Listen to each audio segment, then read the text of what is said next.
প্রশাসন বলছে সেখানে আমি বেলেঘাটার বিধায়ক হিসেবে এসেছিলাম।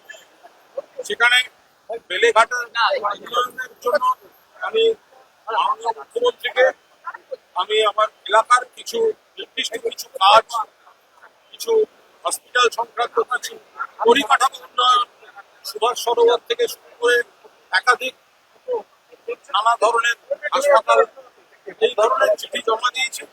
আরো আনুষঙ্গিক বিষয়ের মধ্যে এই আমি একটু অনুরোধ করেছি যে যেখানে মনে হবে যে এই জায়গাটা থেকে একটু সরানো দরকার লোক, তাহলে জুম করে সেখানে অ্যাকশন না করে যদি একটু আগাম জনপ্রতিনিধিদের একটু আলোচনার মধ্যে আনা যায়।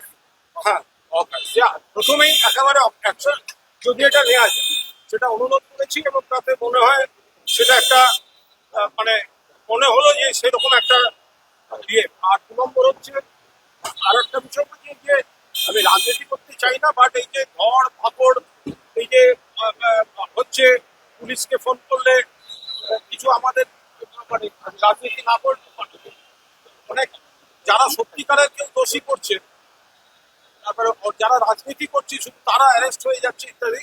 সেক্ষেত্রে মুখ্যমন্ত্রী সমস্ত যারা ছিলেন মানে পুলিশকে বলেছেন যে বিরোধী বিধায়কদেরও আপনারা ফোন ধরবেন, হোয়াটসঅ্যাপে কেন, দরকার হলে একদম মানে নর্মাল ফোনে কথা বলুন এবং যা বলছে শুনুন, এবং পুলিশের বক্তব্যটাও সেই বিধায়ককে জানান যে কেন কি বলে। আপনারা বিধায়ককে অ্যাভয়েড করবেন না, এবং বিধায়কদের ফোন ধরলে আপনাদের বিরুদ্ধে অ্যাকশন হবে সেরকমও নয়। ফলে এই বিষয়টাও একটা পুলিশকে আপনি একটা ইনস্ট্রাকশন দিন যে কিছু ছেলে আটকে থাকছে, কয়েকজনের ক্ষেত্রে কেস, কয়েকজনের ক্ষেত্রে অমুক, অনেক ছেলে, যেগুলো আমি লিখিতভাবে ডিটেলটা দিয়েছি। এই পোস্টপোল সিনারিও এবং পুলিশের সঙ্গে একটা কোঅর্ডিনেশন বাড়ানো, উনি সেটা পুলিশকে সেটা জানিয়েছেন, বলেছেন যে বিরোধী বিধায়কদের ফোন ধরুন, যাদের অ্যারেস্ট করছেন কেন অ্যারেস্ট করছেন বলুন। আমিও বলেছি কোনো জেনুইন যদি কেউ দোষ করে তাদের হয়ে আমরা বলছি না, নির্দোষ যদি ধরা পড়ে হ্যারাস্ট হয় সেটাও ঠিক না। সেটা একটা পুলিশের সঙ্গে কোঅর্ডিনেশনটার একটা ব্যবস্থা আপনাদের কজন উপস্থিত ছিলেন?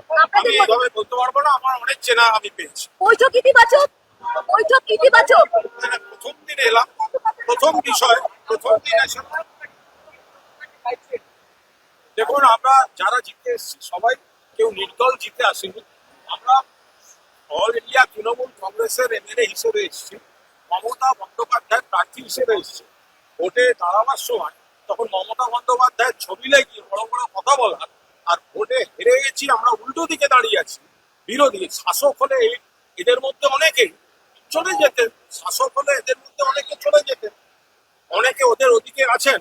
আজকে তো মুখ্যমন্ত্রী দেখা হতে একজন বিধায়ককে মুখে প্রথম জিজ্ঞেস করলেন আপনার বাড়িগুলো একটু রেগুলারাইজ করুন, সবাই হেসে উঠলো। এখন এই রেগুলারাইজ করুন প্রকাশ্যে মুখ্যমন্ত্রী একজনকে বললেন, আবার তার সই দেখছি অন্য জায়গায়। খুঁজে নিতে হয় কেন, কোথায় জিজ্ঞেস করুন না। সেখানে আমি বেলেঘাটার বিধায়ক হিসেবে এসেছিলাম।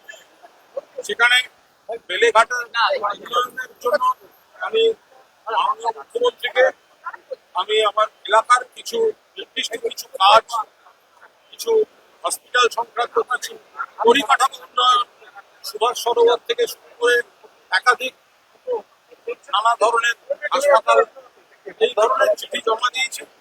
আরো আনুষঙ্গিক বিষয়ের মধ্যে এই আমি একটু অনুরোধ করেছি যে যেখানে মনে হবে যে এই জায়গাটা থেকে একটু সরানো দরকার লোক, তাহলে জুম করে সেখানে অ্যাকশন না করে যদি একটু আগাম জনপ্রতিনিধিদের একটু আলোচনার মধ্যে আনা যায়। হ্যাঁ, প্রথমেই একেবারে অ্যাকশন যদি এটা নেওয়া যায় সেটা অনুরোধ করেছি, এবং তাতে মনে হয় সেটা একটা মানে মনে হলো যে সেরকম একটা ইয়ে। আর 2 নম্বর হচ্ছে আর একটা বিষয় হচ্ছে যে আমি রাজনীতি করতে চাই না, বাট এই যে ধর ফাপড় এই যে হচ্ছে, পুলিশকে ফোন করলে কিছু আমাদের মানে রাজনীতি না করতে অনেক যারা সত্যিকারের কেউ দোষী করছে, তারপরে যারা রাজনীতি করছে শুধু তারা অ্যারেস্ট হয়ে যাচ্ছে ইত্যাদি। সেক্ষেত্রে মুখ্যমন্ত্রী সমস্ত যারা ছিলেন মানে পুলিশকে বলেছেন যে বিরোধী বিধায়কদেরও ফোন ধরবেন, হোয়াটসঅ্যাপে কেন, দরকার হলে একদম মানে নর্মাল ফোনে কথা বলুন এবং যা বলছে শুনুন এবং পুলিশের বক্তব্যটাও সেই বিধায়ককে জানান যে কেন কি ফলে আপনারা বিধায়ককে অ্যাভয়েড করবেন না এবং বিধায়কদের ফোন ধরলে আপনাদের বিরুদ্ধে অ্যাকশন হবে সেরকমও নয়। ফলে এই বিষয়টাও একটা পুলিশকে আপনি একটা ইনস্ট্রাকশন দিন যে কিছু ছেলে আটকে থাকছে, কয়েকজনের ক্ষেত্রে কেস, কয়েকজনের ক্ষেত্রে অমুক, অনেক ছেলে, যেগুলো আমি লিখিতভাবে ডিটেলটা দিয়েছি এই পোস্টপোল সিনারিও এবং পুলিশের সঙ্গে একটা কোঅর্ডিনেশন বাড়ানো। তো উনি সেটা পুলিশকে সেটা জানিয়েছেন, বলেছেন যে বিরোধী বিধায়কদের ফোন ধরুন, যাদের অ্যারেস্ট করছেন কেন অ্যারেস্ট করছেন বলুন। আমিও বলেছি কোনো জেনুইন যদি কেউ দোষ করে তাদের হয়ে আমরা বলছি না, কিন্তু নির্দোষ যদি ধরা পড়ে হ্যারাস্ট হয় সেটাও ঠিক না। সেটা একটা পুলিশের সঙ্গে কোঅর্ডিনেশনটার একটা ব্যবস্থা করা। আপনাদের কজন উপস্থিত ছিলেন? আমি আপনাদের এইভাবে বলতে পারবো না, আমার অনেক চেনা আমি পেয়েছি। বৈঠক ইতিবাচক, বৈঠক ইতিবাচক। মানে প্রথম দিন এলাম, প্রথম বিষয়, প্রথম দিন এসে দেখুন আমরা যারা জিতে এসেছি সবাই কেউ নির্দল জিতে আসেনি।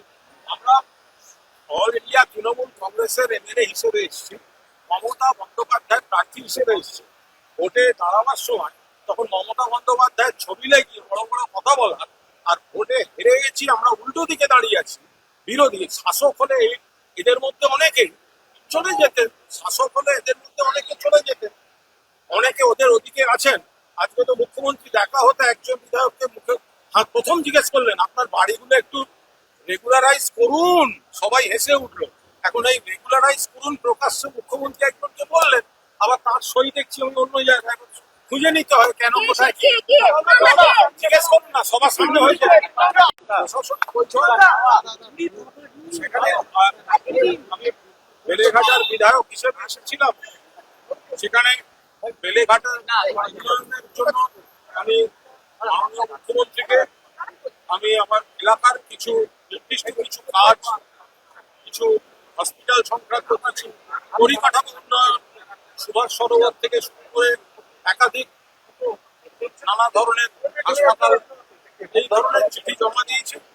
আরো আনুষঙ্গিক বিষয়ের মধ্যে এই আমি একটু অনুরোধ করেছি যে যেখানে মনে হবে যে এই জায়গাটা থেকে একটু সরানো দরকার লোক, তাহলে জুম করে সেখানে অ্যাকশন না করে যদি একটু আগাম জনপ্রতিনিধিদের একটু আলোচনার মধ্যে আনা যায়। অকাশ হ্যাঁ, প্রথমেই একেবারে অ্যাকশন যদি এটা নেওয়া যায় সেটা অনুরোধ করেছি এবং তাতে মনে হয় সেটা একটা মানে মনে হলো যে সেরকম একটা ইয়ে। আর 2 নম্বর হচ্ছে আর একটা বিষয় হচ্ছে যে আমি রাজনীতি করতে চাই না, বাট এই যে ধর ফাপড় এই যে হচ্ছে, পুলিশকে ফোন করলে কিছু আমাদের মানে রাজনীতি না করতে অনেক যারা সত্যিকারের কেউ দোষী করছে, তারপরে যারা রাজনীতি করছে শুধু তারা অ্যারেস্ট হয়ে যাচ্ছে ইত্যাদি। সেক্ষেত্রে মুখ্যমন্ত্রী সমস্ত যারা গিয়েছিলেন মানে পুলিশকে বলেছেন যে বিরোধী বিধায়কদেরও আপনারা ফোন ধরবেন, হোয়াটসঅ্যাপে কেন, দরকার হলে একদম মানে নর্মাল ফোনে কথা বলুন এবং যা বলছে শুনুন এবং পুলিশের বক্তব্যটাও সেই বিধায়ককে জানান যে কেন কি ফলে আপনারা বিধায়ককে অ্যাভয়েড করবেন না এবং বিধায়কদের ফোন ধরলে আপনাদের বিরুদ্ধে অ্যাকশন হবে সেরকমও নয়। ফলে এই বিষয়টাও একটা পুলিশকে আপনি একটা ইনস্ট্রাকশন দিন যে কিছু ছেলে আটকে থাকছে, কয়েকজনের ক্ষেত্রে কেস, কয়েকজনের ক্ষেত্রে অমুক, অনেক ছেলে, যেগুলো আমি লিখিতভাবে ডিটেলটা দিয়েছি এই পোস্টপোল সিনারিও এবং পুলিশের সঙ্গে একটা কোঅর্ডিনেশন বাড়ানো। তো উনি সেটা পুলিশকে সেটা জানিয়েছেন, বলেছেন যে বিরোধী বিধায়কদের ফোন ধরুন, যাদের অ্যারেস্ট করছেন কেন অ্যারেস্ট করছেন বলুন। আমিও বলেছি কোনো জেনুইন যদি কেউ দোষ করে তাদের হয়ে আমরা বলছি না, কিন্তু নির্দোষ যদি ধরা পড়ে হ্যারাস্ট হয় সেটাও ঠিক না। সেটা একটা পুলিশের সঙ্গে কোঅর্ডিনেশনটার একটা ব্যবস্থা করা। আপনাদের কজন উপস্থিত ছিলেন? আমি আপনাদের এইভাবে বলতে পারবো না, আমার অনেক চেনা আমি পেয়েছি। বৈঠক ইতিবাচক, বৈঠক ইতিবাচক। মানে প্রথম দিন এলাম, প্রথম বিষয়, প্রথম দিন এসে দেখুন আমরা যারা জিতে এসেছি সবাই কেউ নির্দল জিতে আসেনি। আমরা অল ইন্ডিয়া তৃণমূল কংগ্রেসের এমএলএ হিসেবে এসেছি, মমতা বন্দ্যোপাধ্যায় প্রার্থী হিসেবে এসেছি।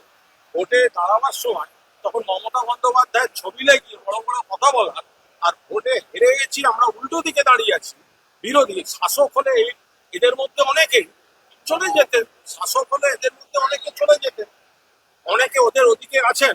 আজকে তো মুখ্যমন্ত্রী দেখা হতে একজন বিধায়ককে মুখে প্রথম জিজ্ঞেস করলেন আপনার বাড়িগুলো একটু রেগুলারাইজ করুন, সবাই হেসে উঠলো। এখন এই রেগুলারাইজ করুন প্রকাশ্যে মুখ্যমন্ত্রী একজনকে বললেন, আবার তার সই দেখছি অন্য অন্য জায়গায়, খুঁজে নিতে হয় কেন কোথায় কি কে? জিজ্ঞেস করুন না, সবার সামনে হয়েছে।